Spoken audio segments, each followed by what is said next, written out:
ओम श्री परमात्मने नमः। श्रीमद्भगवद्गीतायाम् अथ 18 जय श्री कृष्ण। श्रीमद् भगवद गीता में अध्याय 18 श्लोक 50 से 56। सिद्धिं प्राप्तो यथा ब्रह्म तथाप्नोति निबोध मे। समासेनैव कौन्तेय निष्ठा ज्ञानस्य या परा। बुद्ध्या विशुद्धया युक्तो धृत्यात्मानं नियम्य च। शब्दादीन् विषयांस् त्यक्त्वा रागद्वेषौ व्यदुष्यते। विविक्तसेवी लग्ध्वाशी यत्वाक्कायमानसः। ध्यानयोगपरो नित्यं वैराग्यं समुपाश्रितः।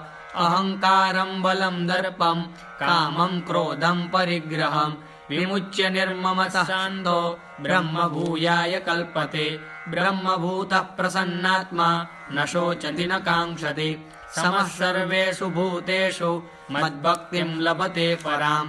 भक्त्या मामभिजानाति यावान्यश्चास्मि तत्त्वतः।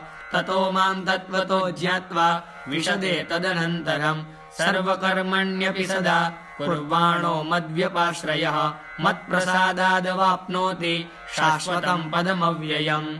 ओम। जय श्री कृष्ण।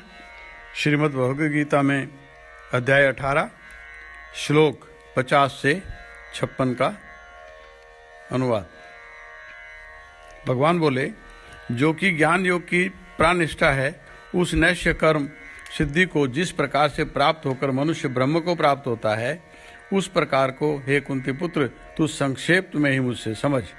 विशुद्ध बुद्धि से युक्त तथा हल्का, सात्विक और नियमित भोजन करने वाला, शब्दादि विषयों का त्याग करके एकांत और शुद्ध देश का सेवन करने वाला, सात्विक धारण की शक्ति के द्वारा अंतःकरण और इंद्रियों का संयम करके मन, वाणी और शरीर को वश में कर लेने वाला, राग द्वेष को स्वतः नष्ट करके भली भांति दृढ़ वैराग्य का आश्रम लेने वाला तथा अहंकार, बल, घमंड, काम, क्रोध और परिग्रह का त्याग करके निरंतर देहाग्र योग के प्राण रहने वाला, ममता रहित और शांति युक्त पुरुष सच्चिदानंद घन ब्रह्म में अभिन्न भाव से स्थित होने का पात्र होता है। फिर वह सच्चिदानंद घन ब्रह्म में एक ही भाव से स्थित प्रसन्न मन वाला योगी न तो किसी के लिए शोक करता है, न किसी की आशा करता है। ऐसा समस्त प्राणियों में समभाव वाला योगी मेरी परम भक्ति को प्राप्त हो जाता है। उस परम भक्ति के द्वारा वह मुझ परमात्मा को मैं जो भी हूँ और जितना भी हूँ ठीक वैसा का वैसा तत्व से जान लेता है तथा उस भक्ति से मुझको तत्व से जानकर तत्काल ही मुझ में प्रविष्ट हो जाता है। मेरे प्राण हुआ कर्मयोगी तो संपूर्ण कर्मों को सदा करता हुआ भी मेरी कृपा से सनातन अविनाशी परम पद को प्राप्त हो जाता है। जय श्री कृष्ण।